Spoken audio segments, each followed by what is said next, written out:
because I enjoy it. Not doing because nobody. I'm not looking. I'm not expecting. I'm not expecting something back other than you guys learning and getting something out of it. Now, if people stop coming, then I'm gonna stop coming. Not because I'm mad, but ain't nobody to come talk to and share information with. But I'm not gonna go looking for you, mad at you because you're not coming. Because I'm not coming, so you can sit here and say, "Ooh wee, wow." You, fuck all that. I'm here. I'm here. I'm here. I said, I'm here because I want you guys to take these teachings and apply them to your life and benefit so they can benefit you like I know they benefit me. That's my sole purpose for doing it. And I enjoy teaching. Yeah, that's my enjoyment. That's what I get out of it. I enjoy doing it. But if you stop coming, that's okay. I ain't walking around mad at somebody. Y'all done cheated me out. I took out my time. You took out your time too. You coming. So the time I'm spending here is the time you spending here. So it's like, nah, man, that's not how that works. So, SIVA, service. Simran, or Simran, awareness of self. That's key. Because if you don't have an awareness of self, then love is a miss. Because you really don't understand who you are. Because in this definition is really understanding your divine purpose, being aware of what your divine purpose here is. And until we understand that, it's hard to walk in the fullness of love. When you know why you're here and what you're here for, you walk around with a purpose and you feel different. And it's easier to have a positive awareness towards others. Because there's no place for death in the end. You don't have to worry about envy jumping in when you know what you're here for. You don't have to worry about jealousy creeping in when you know what you're here for.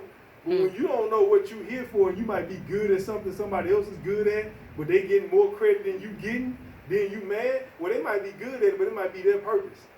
You might be good at it, it just might be a gift. A gift and a purpose are two different things. You can use your gift for your purpose, but your gift may not be your purpose. Wow. Or your gift could very well, in fact, be your purpose. But you got to figure that out. You got to figure out your purpose. Nobody can figure it out for you.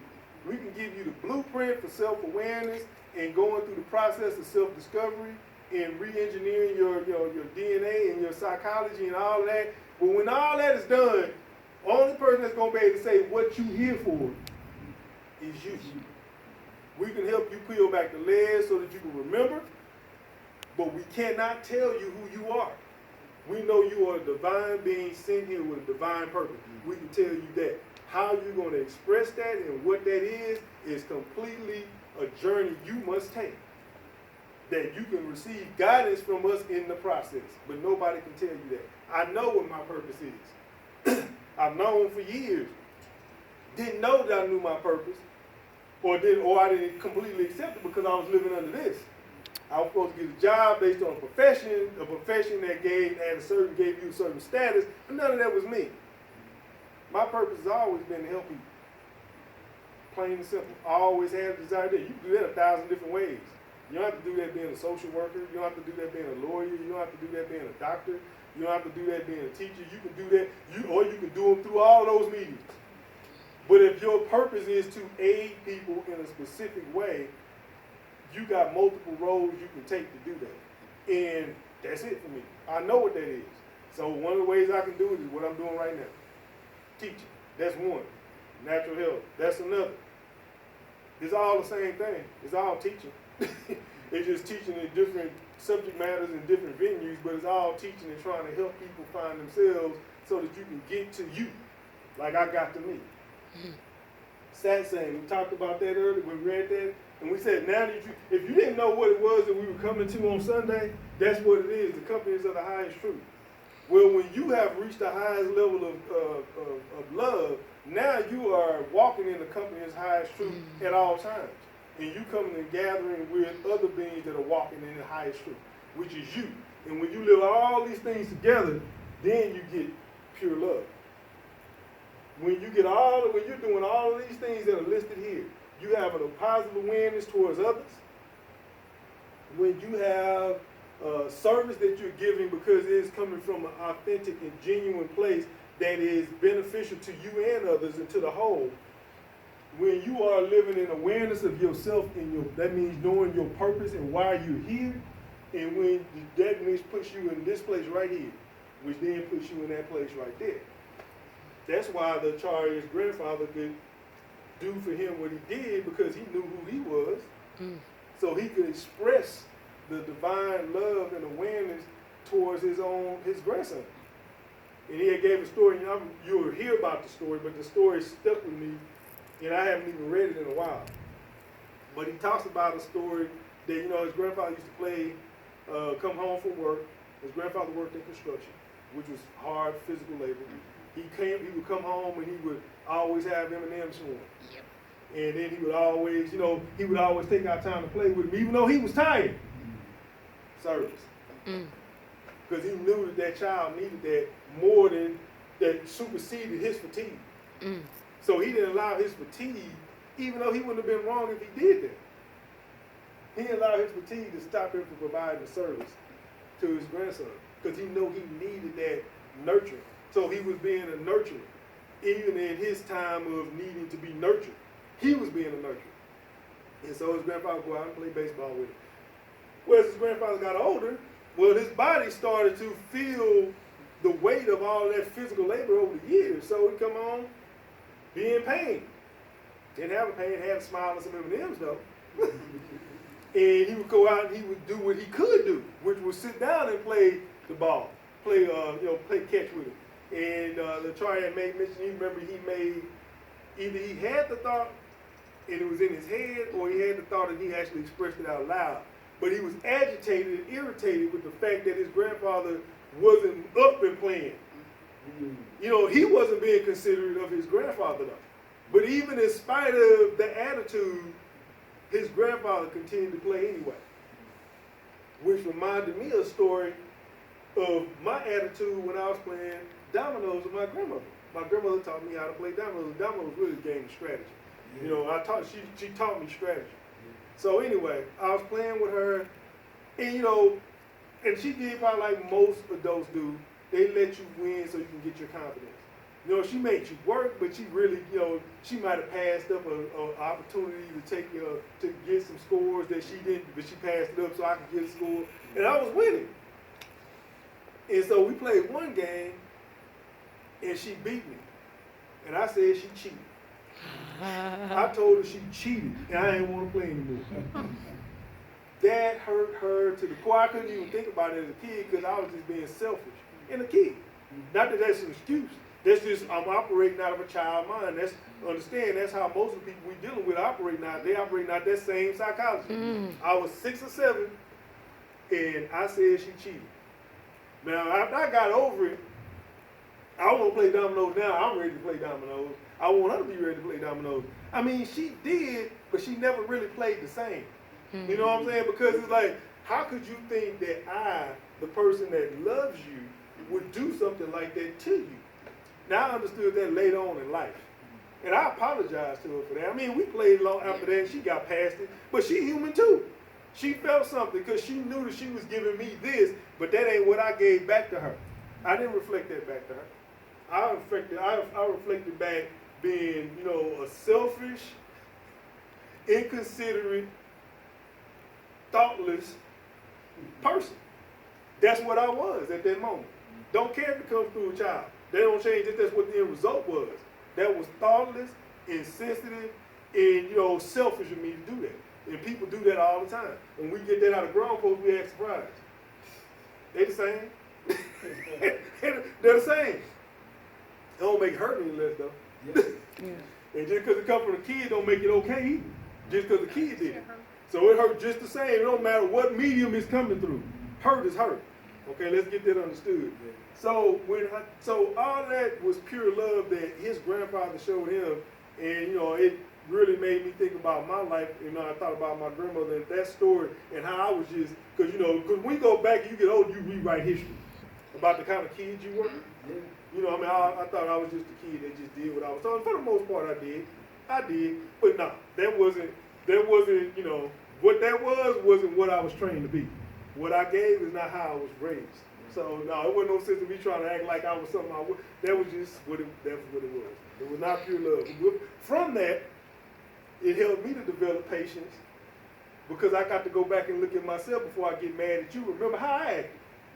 I can't look at the fact that you're 40, which is what I used to do because that's what the world tells you, and act as though somehow you're emotionally and spiritually mature. That doesn't mean that. If you got hurt when you were growing up and that never got healed, you just a hurt adult. You still a hurt kid that grew up physically, but not necessarily emotionally from that. And you develop really flawed psychologies based on that pain and that hurt. But you apologize. Oh yeah. Apologize is great. That don't mean that changes nothing for the person. Right.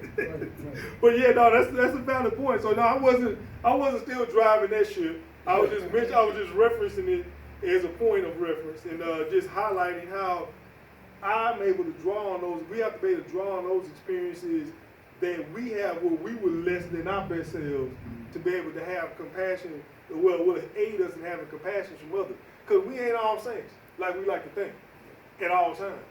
We do the best we can with some bad results sometimes. Sometimes we just ain't even trying to do the best we can. We just doing what we feel like doing, and that don't mean that that's a good thing to do. We just did it. And we got to be honest with ourselves about what's really driving our behavior. Because, when we write the narrative about ourselves, we say we this kind of person, we that kind of person. Like, really? All the time? Or you really that all the time? Every moment? You never had a moment.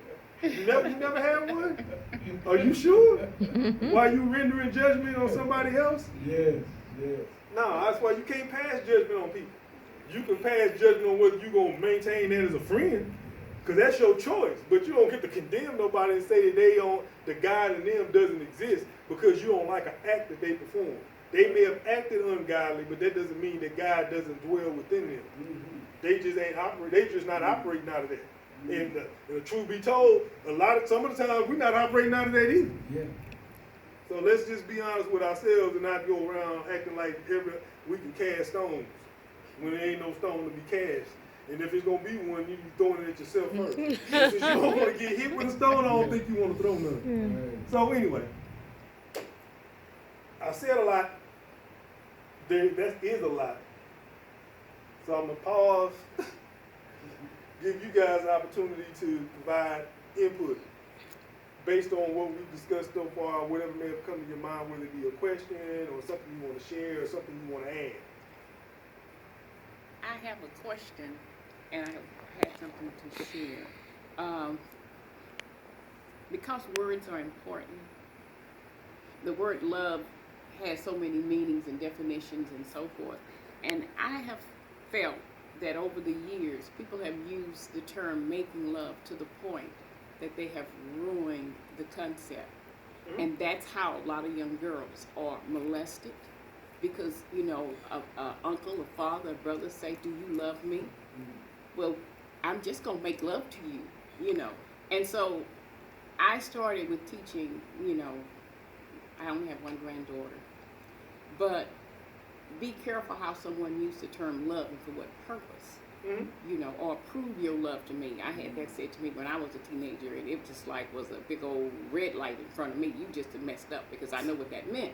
And so I think sometimes because people use it so loosely is that we start saying that because you can't make love to me. You got to love me, or you got to learn to love me, or that love has to come up and, like you said, get rid of all that other fluff and stuff and get to the real meaning of love and forgiveness and kindness.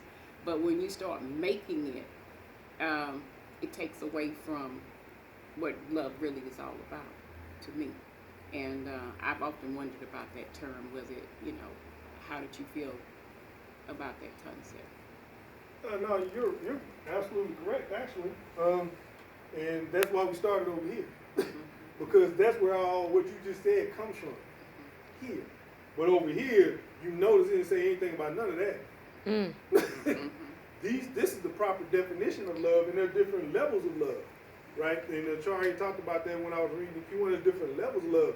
But physicality is the least part of the love relationship with a person, or it should be. That's not the highest form of relationship, because if that's the case, then we'd be in physical connection at all times.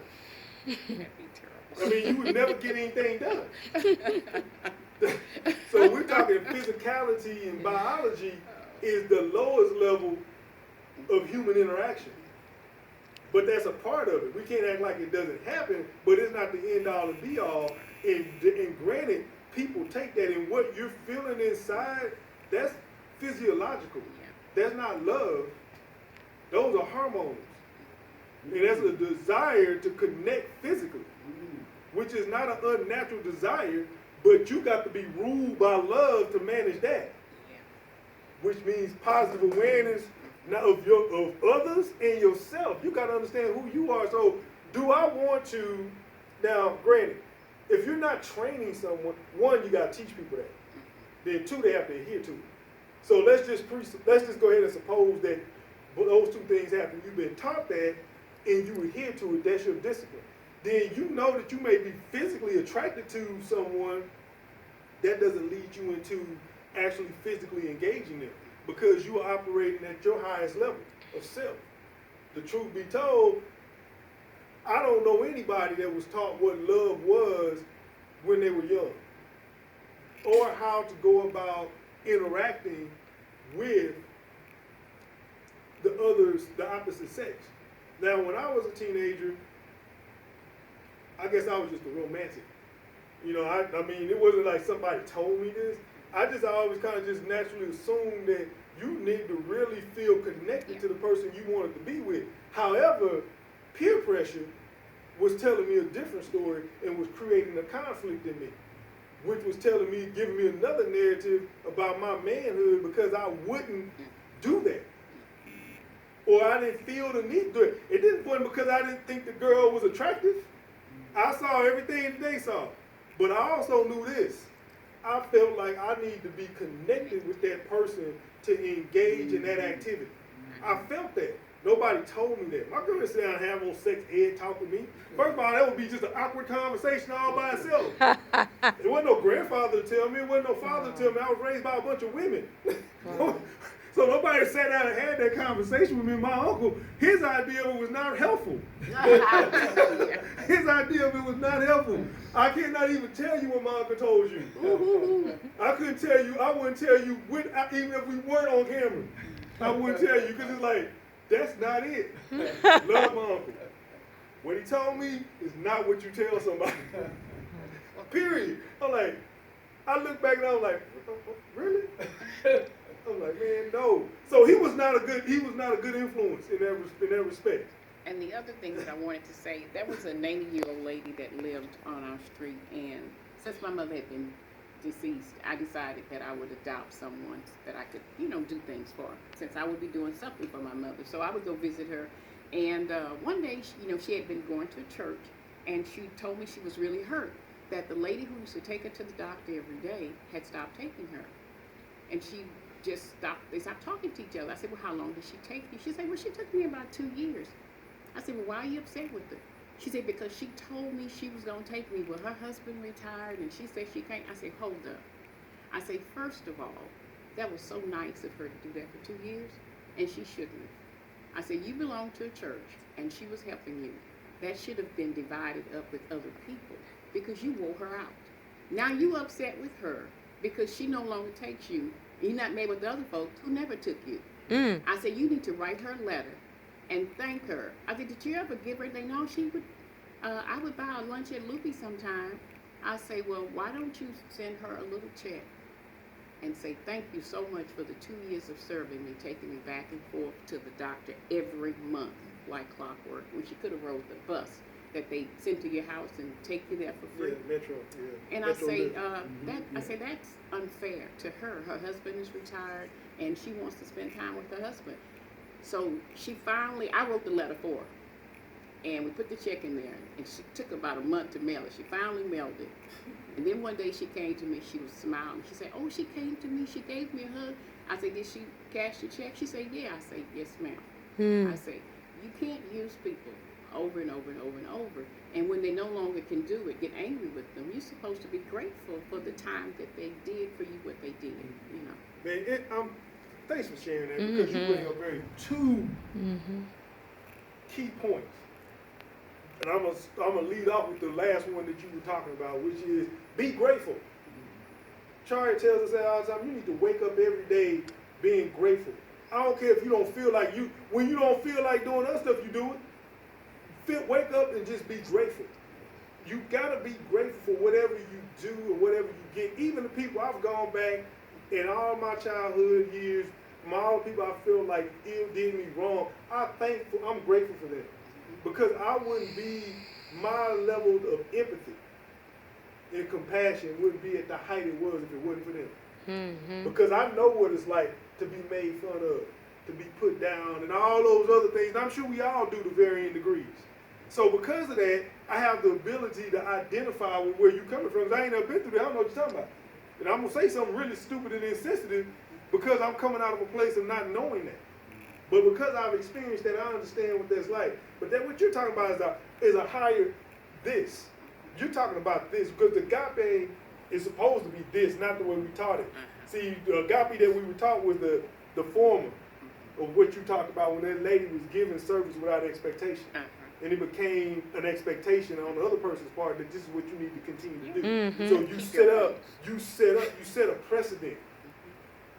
And then you get mad, not her getting mad, but you as the person that's the giver gets mad because people don't acknowledge, like what you were saying, or aren't grateful for what you have done.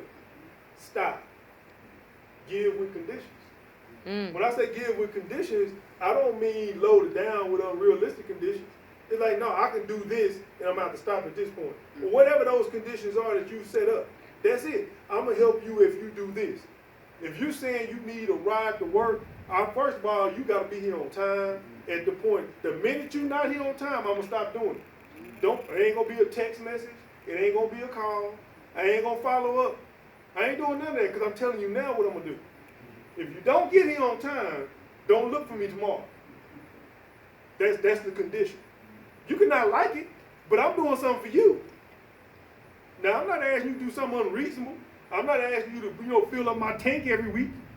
I'm saying that if I'm gonna give you a ride, be on time at the time I say. I don't want to hear your excuse. If you can't get here, you need to pick up the phone and call me just like you called me to ask me. Call me and let me know, not the minute of. I know stuff happens. I understand, but I'm gonna be the judge of whether I feel like that's a valid excuse.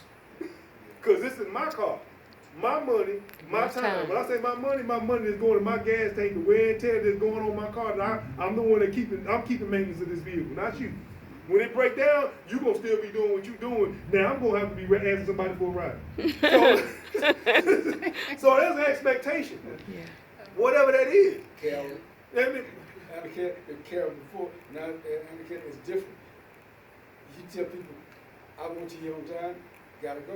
You heard that. He's heard the speech already. No, but that's the way it should be. That's the way it ought to be. It ain't that agape that we get told when they talking about it, in the New Testament, where it's like, people, they keep doing whatever they doing, and they're supposed to just know there's no expectation of accountability. You just gotta just keep giving because that makes you good. Nah, that's some low stuff right there. Nah, that ain't how that works. There's accountability in my giving to you. And the accountability I expect is you gonna respect the giver. And the part of how you respect me is what I just said. You gonna be on time. Or we won't do it. I ain't gonna be mad at you. And I really don't care if you mad. That's a personal choice. Be mad. Yeah. Now you just set it up, don't ever ask me for nothing again. Because you done show me that you're not mature to have a grown folk arrangement. If you want to be a kid about it, I'm going to treat you like I treat my kids. Okay? No, you can't have that. You going to act spoiled like a brat, then I'm going to have to treat you accordingly. So, thanks for bringing that because that works. It's a two-sided thing. One is you didn't set up the proper expectation up front. Well, they ain't got nothing to do with this person. They don't change the fact they should be grateful. So it don't mean that her actions are okay because this person didn't do this. But this person on this side has to recognize that they didn't do that. This person over here has to recognize what you outlined to them very eloquently and thoroughly. You need to be grateful because the person didn't owe you that. So be thankful for what you got. For 2 years. And then to be mad because the lady decided I can't do it anymore. She's obligated. No, she's not. There it is. There it is. That story that you think that person owes you something, they're obligated to do it for you because they're in your church. and they've been doing it forever. What about the other people in the church? You ain't mad at them? And if they told you no, matter of fact, you wouldn't even think, you didn't even broach the subject because you already know they were going to tell you no. No, you go to them and talk about her, and they did nothing. They did nothing, and they going to talk about it with you. But they ain't going to offer you a ride. Them the same people, when they see you walking, they'll Even blow more at so you. now. They'll blow at you and wave, but they still keep driving by you while you walking. Looking for somebody to co-sign your BS. Yeah, that's it. See, people don't go to people that are going to have boundaries. They take the path of least resistance. And there's something in a master. People can feel your empathy. They feel it. That's why they're drawn to you. They're drawn to you. Your job is to draw boundaries. Yeah. You got to draw boundaries because you're going to leave it to them to draw the boundaries. Well, the boundaries going to be endless. Yes. It's not going to be one. Just do what I want, and there ain't going to be no end to it. You know, there's a statement that people make, I don't want anything. And I have come to the conclusion there is no such thing that I don't want anything. And I won't do any kind of business or any kind of arrangement with anybody unless they tell me what they want. Or I've got to take time to figure out what it is you want because it's something. Now, it doesn't have to be something tangible. It could be I need a friend, or I need a ride, or I need to be able to meet somebody that you know. But there's always something, or I just want to feel good.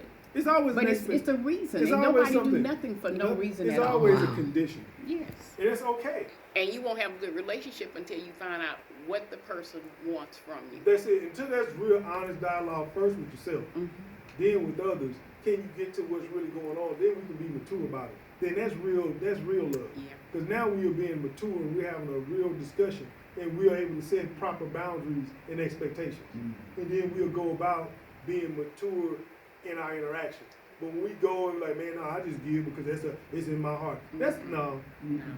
I give because it's in my heart, but I give because I enjoy what I'm doing and what I get out of it. I get emotional gratification out of teaching, being able to share what I think or to understand how. I get the gratification. I get something out of that. That's what I get out of it. I ain't getting money from y'all, but I ain't asking for Makes money you feel either. good. If I wanted money, I'd ask for it. But that's not what I'm looking for. What I am, the other part of it is just this, right along with that is the actually legitimately bona fide objective of your evolution. Seeing you evolve is really important because the goal is for somebody in here at some point to be teaching this so I can go somewhere and do something different. That's it. I mean, because I'm not trying to do that perpetually. It's not about that. I'm not trying to just hang on to something. And neither is the Acharya. He's trying to activate the God in you so that you can start to emanate. Then we have all of us emanate, so we all teaching now. Ain't no one person or no 2 or 3 people. But I'm gonna end on this though, to put all this in context. So this section right here, we talked about this because we have to understand the definition of love that most of us are operating out of is from here. That's not the love that we are talking about.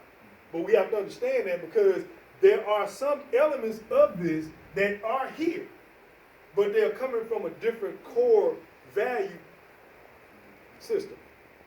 When you have obligation, it's here too. But it's an obligation that you have decided to take on of your own free will, not something that has been prescribed to you by somebody on the outside. And you have the prerogative to change your obligation over here. If I said I was going to do something and I have to change that, well, the most responsible thing to do and loving thing to do is to tell you that I'm no longer able to accommodate that. And then so you can start to do something different than what has been done previously. For whatever the reason. I just don't feel like doing it no more. It don't matter. It's me doing it. I can have any reason I want. I don't have to make you okay with it. But I should have the decency to let you know that I'm doing something different so that you can do something different. So, but that's coming from here. Over here, you just keep doing something even though you're miserable doing it, and people get to say, oh, man, you just a faithful son. But if I'm a miserable son, what is that doing for me? You get to say whatever and go home. I'm living with that. No, I'm not going to live like that. And I know because I've lived like that for some time. And can't do that. I can't do the obligatory thing. I can't do this. I did that too. The whole family thing. The black nationalist thing, the family thing, the black nationalist thing. None of that stuff, no. None of that stuff works. It creates conflict. How am I going to have something against white people when most of the people that induce me stuff were white? The ones that mentored me and opened my eyes and exposed me to things that I wouldn't have seen if it hadn't been for them, because it wasn't black people that did it. And it was not one black person that ever made, one white person that ever made fun of my mom. They were all black. So why am I gonna have just a loyal, blind allegiance to this when this has been what's gave me the most hell in my life? No, you got to be a black person with some sense. That is of a similar value system for me to acknowledge you as, but potentially being synergetically compatible with me. You don't get a pass just because your skin tone. No, thank you. Keep that. And your religious affiliation, it don't mean nothing to me. I ain't never been religious anyway. Your social dynamic don't mean nothing to me either, because I've seen fools come from all social classes. The ones that are upper echelon, upper crust, the people that's supposed to be down at the bottom. And I've seen the opposite. I've seen those that are highly evolved at the other end of the spectrum. They're way past the people up there, so they don't mean nothing either. So none of that, nobody ain't living out of that. And I definitely ain't interested in just that. I mean, I'm having a moment. I'm having a moment of physical attraction, and I'm gonna call that love? That's called lust. Yeah. That's not love. That's right. Being in lust and love are two different things. That's right. So that's not love, and it's definitely, those are, not one of these things in here equals pure love, and definitely all three of them don't equal love at all. This over here equals insanity and dysfunctionality and emotional dysfunction, which leads to mental dysfunction, which leads to physical dysfunction in terms of acts that you carry out. Over here, on the other side, which is where love really resides, conscious love, which is positive awareness towards all of humanity, understand that everyone has a spark of divinity in them. Does not mean understanding they have a spark of divinity. It doesn't mean being aware of that. That doesn't mean that you throw rose petals at their feet. If they're not acting in accordance to their inner divinity, you can't treat them as such. But you don't treat them like they're nothing when you know that they are divine inherently. They have to be awakened to that. Siva, service. When you serve, you're serving because you have a desire to give of yourself to others, to better them, to do no harm to them. Your actions is to do no harm. When you take actions, and it's not to harm anyone, but to aid them in their development, in their evolution, whatever that might be. Simran, awareness of self, understanding you, becoming aware of you, your divine purpose. Not just that you are a divine being. That's one level of awareness. Then the next level after that is understanding what your divine purpose is as a divine being, so that you can walk in that purpose. And once you have these three things married together, now you're in satsang, the company of highest truth. Now you're walking in the highest truth. The highest truth of all the ascended masters, not just physical beings, I'm talking about energies. You're walking in that level of awareness. And when we come together as bio-vibrational scientists, we are all walking in the company of highest truth. Now we're vibrating at the highest level